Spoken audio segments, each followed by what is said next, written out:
குட்டீஸ், மதுமிதா மேம் அவங்க தன்னுடைய பர்த்டே வந்து செலிப்ரேட் பண்ணுறாங்க.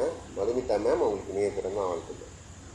மதுமிதா மேம் அவங்க நிலைத்த செல்வம் மற்றும் நீண்ட ஆயுள்பாலம் மற்றும் மேடம் அவங்க எதிர்காலத்தில் செய்ய உள்ள அனைத்து காரியங்களையும் பெற்று பெறவும் அவங்க குடும்பத்தினர் சிறந்த தொழில் வளத்தையும் செல்வ வளத்தையும் பெற்று எப்பொழுதும் நல்லம் இருக்குமாறு இறைவன் ஆசை புரிய வேண்டிய நம்ம உருகி வேண்டிக்கிட்டு இன்னைக்கு பர்த்டே செலிப்ரேட் பண்ணுற மதுமிதா மேம் அவங்களுக்கு ஒரு பர்த்டே விஷ் பண்ணிக்குமா குட்டீஸ்.